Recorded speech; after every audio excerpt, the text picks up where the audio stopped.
Hi, I'm Gordon with the Environmental Health and Safety Training Institute, and I'm excited that you're here with me today. Now, with you joining me here tells me you are committed to your personal safety and the safety and well-being of others. So when it comes to heat-related illness, many people are exposed to heat on the job, outdoors or indoor environments. Now, operations involving high air temperatures, radiant heat sources, high humidity, physical contact with hot objects, and strenuous activities all produce the potential for heat-related illness.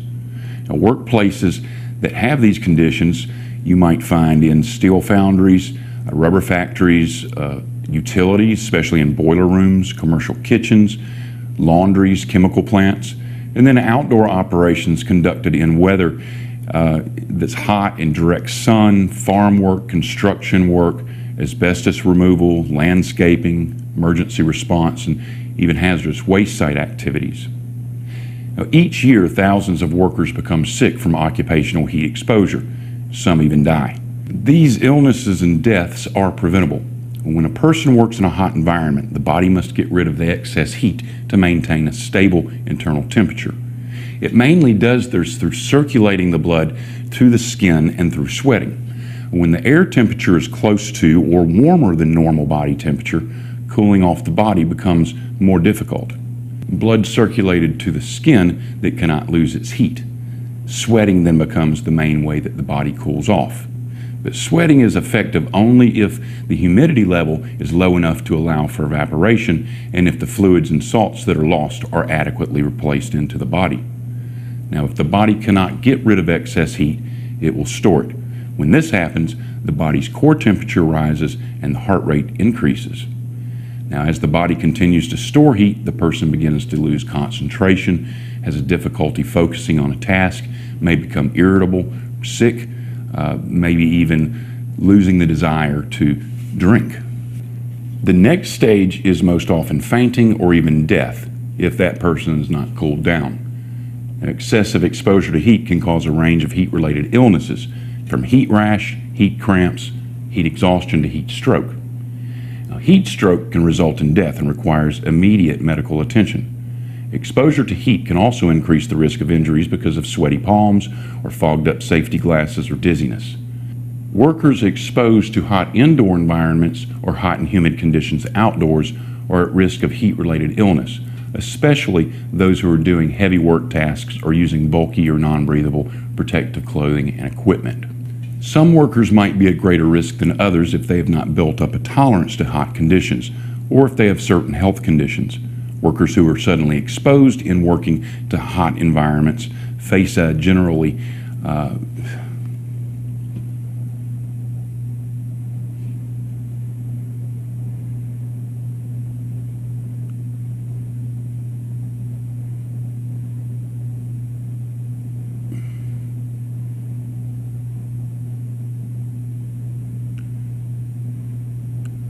I guess this is take 6, which will start right after personal protective clothing and equipment.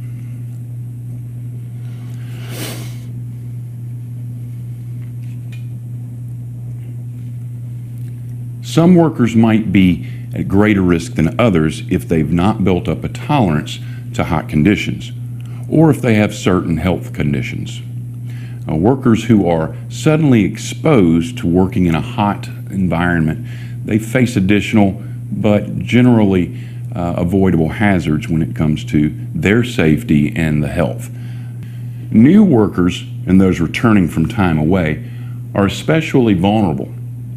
Now, that's why it is important to prepare for the heat, educate the workers about the dangers of that heat, and to acclimatize the workers by gradually increasing the workload or the time that is spent during breaks, and to help those new workers and those returning to a job after time away build up a tolerance for the hot conditions. Now, heat-related illness, it can be prevented. Important ways to reduce heat exposure and the risk of heat-related illness include engineering controls such as air conditioning or ventilation, and that might make the work environment cooler. and maybe work practices such as work and rest cycles, drinking plenty of water often, and providing an opportunity for workers to build up a level of tolerance to the working conditions in the heat.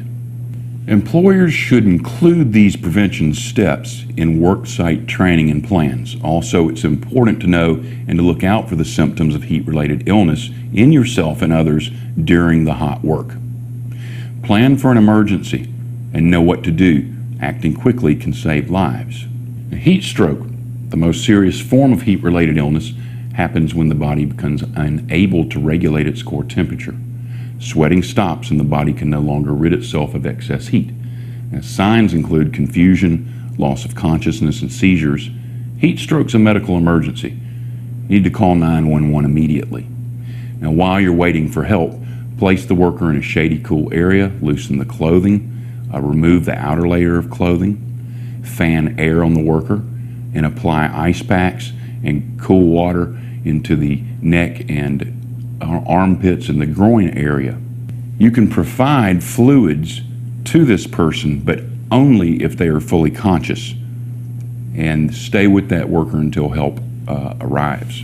Heat exhaustion is the body's response to the loss of water and salt from sweating. Signs include headache, nausea, dizziness, weakness, irritability, thirst, and heavy sweating. Have that worker sit or lie down in a cool, shady area. Give the worker plenty of water to drink, non-alcohol, non-caffeinated beverages.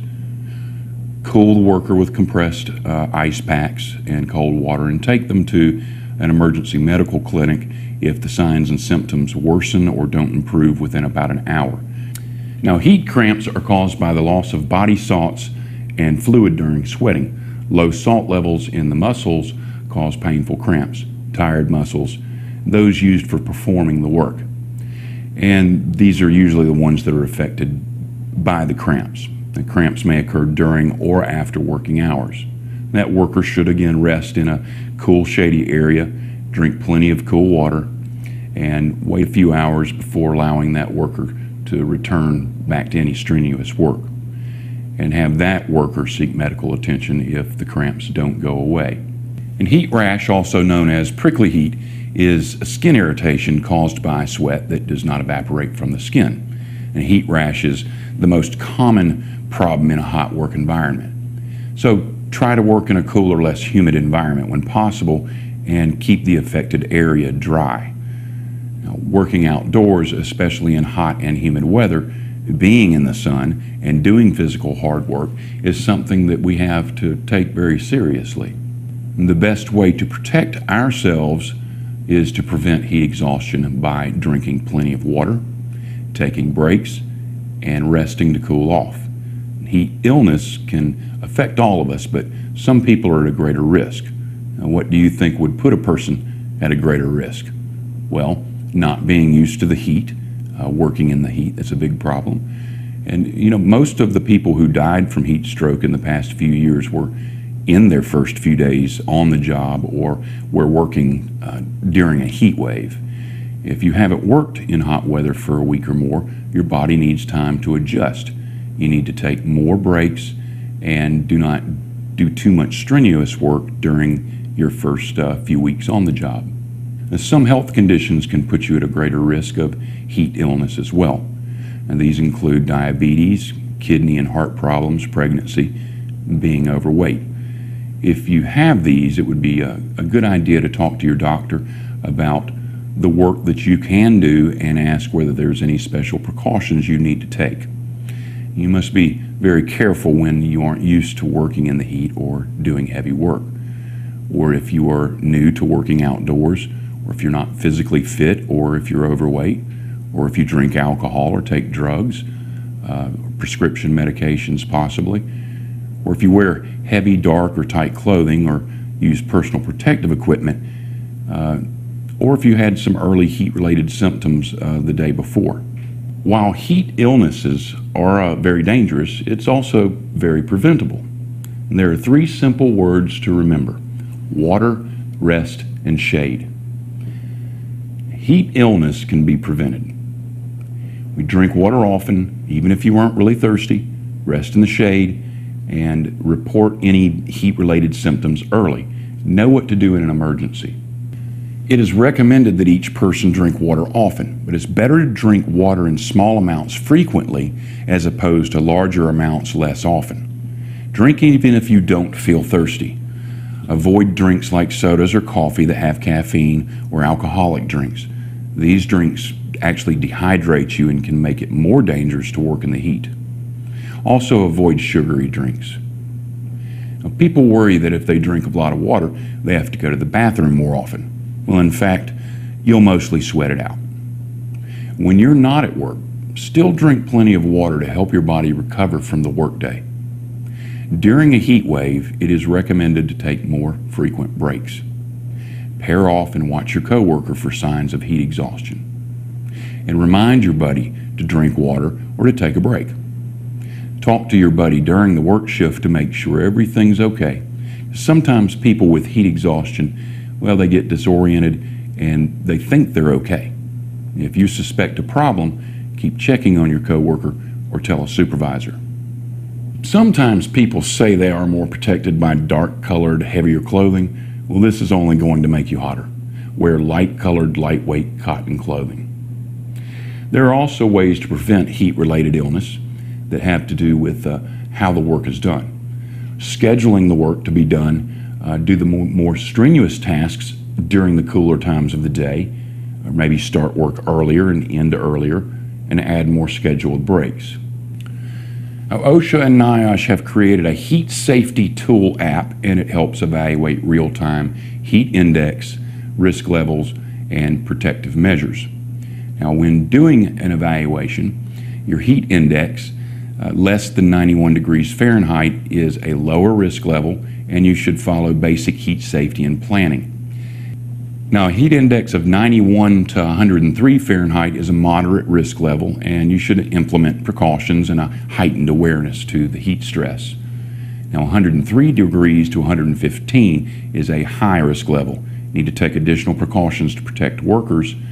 And then a heat index greater than 115 degrees Fahrenheit, this is very high to extreme risk level, and this triggers even more aggressive protective measures. Now, you can find this app by clicking the link in the description below this video, and you now have knowledge to keep yourself and others around you working more consciously and in a safer manner. Now, do you want even more safety knowledge? Well, of course you do. Just visit us at ehsti.com, and thank you for being a part of our safety family. And if this was a help to you, then please hit like.